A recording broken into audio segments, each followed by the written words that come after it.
ഷാഫി ജാലിയം, ഞാൻ തിരികെത്താം. അതിനുള്ള മറുപടി ശ്രീ റെജി ലൂക്കോസ്. ഒരു എ വിജയരാഘവനല്ല, ഒരു പി മോഹനല്ല, ഒരു എ കെ ബാലനല്ല, അതിന് മുകളിലേക്കുമുണ്ട്. ഇത് തുടർച്ചയായിട്ടുള്ള പരാമർശങ്ങളാണ്. ആ തുടർച്ചയായിട്ടുള്ള പരാമർശങ്ങളിൽ പാർട്ടി കൃത്യമായ ഒരു സന്ദേശം നൽകുന്നുണ്ട്. അതൊരു പക്ഷേ ലോക്സഭാ തെരഞ്ഞെടുപ്പ് തോൽവിക്ക് ശേഷം പാർട്ടിക്ക് ഉണ്ടായിട്ടുള്ള ഒരു നയമാറ്റമാകാം. ന്യൂനപക്ഷ പ്രീണനം നടത്തുന്നു എന്നുള്ള ആരോപണത്തിൽ നിന്ന് പുറത്തേക്ക് കടക്കാനുള്ള ശ്രമമാകാം. ഈ തുടർച്ചയായിട്ടുള്ള ഈ പരാമർശങ്ങൾ ഒക്കെ ഏതെങ്കിലും ഒരു നേതാക്കളുടെ തലയിലേക്ക് കെട്ടിവെക്കുന്നതിന് പകരം അത് പാർട്ടിയുടെ ഒരു നയം അല്ലെങ്കിൽ ഒരു നയമാറ്റം അങ്ങനെ വ്യാഖ്യാനിക്കപ്പെടും. അതല്ലെങ്കിൽ പിന്നെ എന്തിനാണ് ഈ തരത്തിലുള്ള വാവിട്ട വാക്കുകൾ പ്രധാനപ്പെട്ട നേതാക്കന്മാരുടെ ഭാഗത്ത് നിന്ന് തുടർച്ചയായി വന്നുകൊണ്ടേയിരിക്കുന്നത്? ഇത്രയും തീവ്രവാദികളുണ്ടോ ഈ നാട്ടിൽ? വാസ്തവത്തിൽ പറയുകയാണെന്നുണ്ടെങ്കിൽ ഈ ലീഗ് ഉൾപ്പെടുത്ത UDF ആകെ പരിഭ്രാന്തിയില്ല, അവരെ സമാധാനിച്ചിരിക്കുക. അതിന് മുഖ്യ കാരണം 2026 അവർക്ക് അധികാരം കിട്ടിയാൽ എന്നുള്ളൊരു വസ്തുത അവർ തിരിച്ചറിഞ്ഞ മുതല് CPM പല രീതിയിലും ചാപ്പ കുത്താനാണ് ശ്രമിക്കുന്നത്. അതിപ്പോ ബഹുമാനപ്പെട്ട ഷാഫി ജാലിദിന്റെ അലറിക്കൂവിയുള്ള പ്രതികരണത്തിൽ നിന്ന് അത് മനസ്സിലായി. അധികാരമില്ലാത്ത ഒരു അവസ്ഥയിൽ കോൺഗ്രസിനും ലീഗിനും പ്രത്യേകിച്ചും ജീവിക്കാൻ കഴിയാത്ത അവസ്ഥയാണ്. വാസ്തവം പറയുന്നത് എ വിജയരാഘവനെ ചാപ്പ കുത്തി ഇനി വർഗീയവാദികളാണ് അല്ലെങ്കിൽ മുസ്ലിം വിരുദ്ധരാണെന്നുള്ള ചാപ്പ കുത്താനുള്ള ഇവരുടെ ശ്രമങ്ങൾ ധൈര്യമായിട്ട് പൊളിയാണ്. ഇത് ആദ്യമായിട്ടൊന്നുമല്ല. അതിന് രണ്ടു ഉദാഹരണം പറയാം, എനിക്ക് സമയം കിട്ടണം. അതായത് എ വിജയരാഘവൻ പറഞ്ഞ എന്താ തെറ്റിരിക്കുന്നത്? പച്ചയ്ക്ക് അദ്ദേഹം തുറന്നു പറഞ്ഞത് വളരെ കേരളം മുഴുവൻ ശ്രദ്ധിച്ച മൂക്കത്ത് വിരൽ വെച്ച വർഗീയവാദികളുമായിട്ടുള്ള തോടക്കൈകളിൽ നടത്തിയതിനെതിരെ അദ്ദേഹം സംസാരിച്ചത് പ്രബുദ്ധമായ മുസ്ലിം സമുദായത്തിനെ വെറുപ്പിച്ചുകൊണ്ട് CPM മുന്നോട്ട് പോകുക, അല്ലെങ്കിൽ CPM അങ്ങനെ ഒരു വർഗീയത പറയുന്നത് ഈ ചർച്ച കേൾക്കുന്ന ആർക്കെങ്കിലും പറയാൻ പറ്റും? ഇവിടെ മാനസിക വിഷമം എന്ന് പറയുന്നത് ആർക്ക്? ഇവർക്കാണ്. അദ്ദേഹം പറഞ്ഞത് എന്താ? രാഹുൽ ഗാന്ധി, പ്രിയങ്ക ഗാന്ധിയും വർഗീയവാദികളുടെ പച്ചയ്ക്കുള്ള വർഗീയവാദികളുടെ വോട്ട് നേടി വിജയിച്ചു എന്ന് പറഞ്ഞത് അത് വസ്തുതയില്ലേ?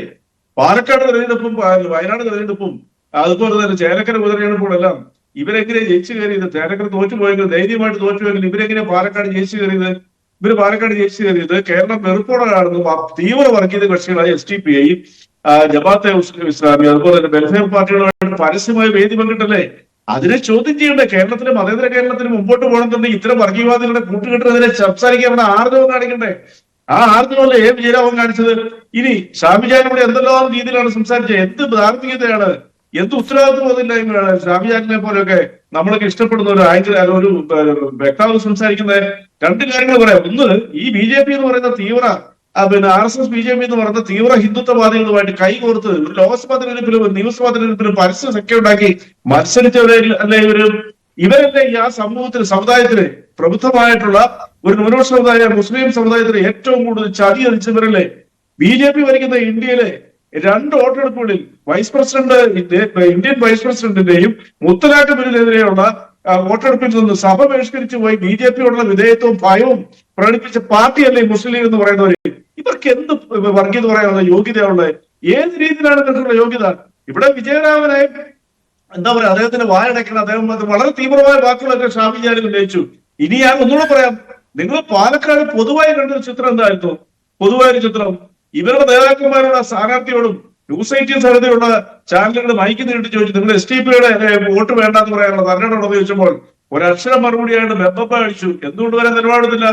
ഞങ്ങളുടെ ഇവർ കഴിഞ്ഞ 10-40 വർഷം മുമ്പത്തെ ചരിത്രമൊക്കെ പറയുന്നുള്ളൂ. 10-40 വർഷത്തിന്റെ മുമ്പത്തെ ചരിത്രമല്ല, വെള്ളം ഒത്തിരി ഒഴുകിപ്പോയി. കേരളം അതിൽ നിന്ന് ട്രാൻസ്പെറന്റ് ആയി. ഇനി ഒറ്റ കാര്യങ്ങൾ പറയാൻ സമയം തരണം. ഷാഫി ഇതിന് ഉദാരമായ സമയം കൊടുത്തു. ഇന്ന് കേരളം കേട്ട 2 വാർത്തകളുണ്ട്.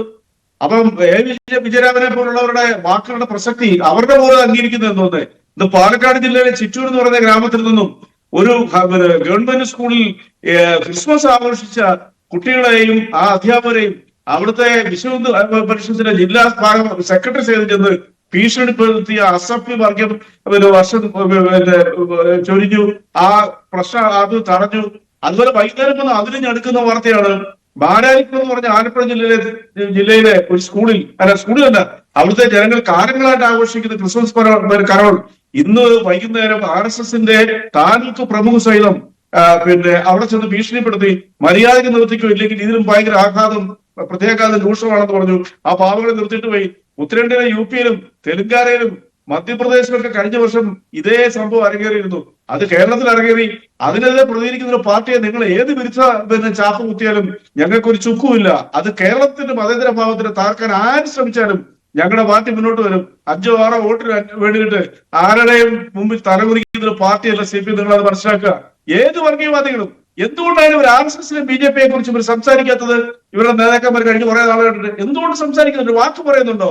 ആ തീവ്ര വർഗീയവാദികൾക്കെതിരെ മുസ്ലിം സമുദായം ഇന്ത്യയിൽ വേട്ടയാടപ്പെടുമ്പോൾ നിശബ്ദത പാലിക്കുന്ന ഒരു സമൂഹമല്ലേ ഈ മുസ്ലിം ലീഗ് എന്ന് പറയുന്ന പാർട്ടി?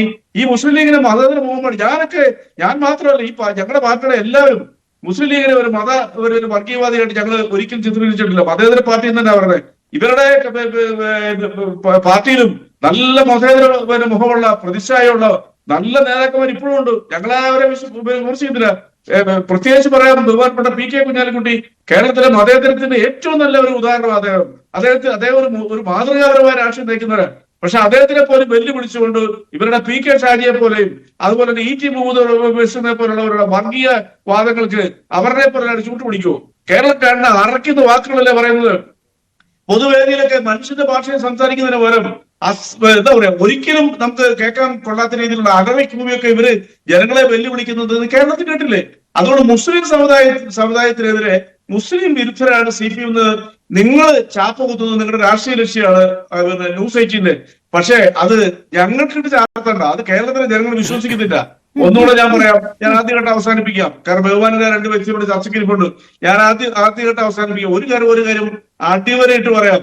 മുസ്ലിം സമുദായത്തെ മുഴുവനായും ഈ പറയുന്ന വിജയരാഘവനോ അല്ലെങ്കിൽ ആരെങ്കിലോ CPMൽപ്പെട്ട ആരെങ്കിലോ അവര് മുഴുവൻ വർഗീയവാദികളാണെന്നോ തീവ്രവാദികളാണെന്നോ ഒറ്റ വാക്കുപോലും പറഞ്ഞിട്ടില്ല. പറഞ്ഞിരിക്കുന്നത് അതിനകത്തെ ഈ പറയുന്ന തീവ്ര ചിന്താഗതിയുള്ള വർഗീയവാദികളായിട്ടുള്ളവരെ എതിരെ ഉള്ള പ്രതികരണമായിരുന്നു. അത് ഇനിയും തുടരും. അത് ഞങ്ങൾ RSS എതിരെ പറയാറുണ്ട്. ഞങ്ങൾ ക്രിസ്ത്യൻ തീവ്രവാദികൾക്കെതിരെ പ്രകടിപ്പിക്കാറുണ്ട്. ഞാനൊക്കെ എത്ര ചർച്ച പ്രകടിപ്പിച്ചിട്ടുണ്ടതൊക്കെ. അങ്ങനെയുള്ള ഒരു കേരളത്തിന്റെ അടിത്തറ അടക്കുന്ന രീതിയിലുള്ള ഇന്ന് കണ്ട രണ്ട് നീചമായ സംഭവങ്ങൾ നമ്മൾ ചിന്തിക്കാൻ പോലും വരാത്ത രീതിയിലുള്ള നമ്മൾ പറഞ്ഞു ഈ പറയുന്ന ശരി. എനിക്ക് ചോദിക്കാനുള്ളത് ഞാൻ ചോദിക്കാം. പക്ഷെ ഷാഫി ശൈലം കുറച്ച് സമയമുള്ളൂ, അതുകൊണ്ടാണ് അദ്ദേഹത്തിലേക്ക് പോകുന്നത്. ശ്രീ ഷാബു പ്രസാദ്, ഞാൻ താങ്കളിലേക്ക് വരാം. ദയവായി ഒന്ന് ശ്രമിക്കുക. ശ്രീ ഷാബു പ്രസാദ്,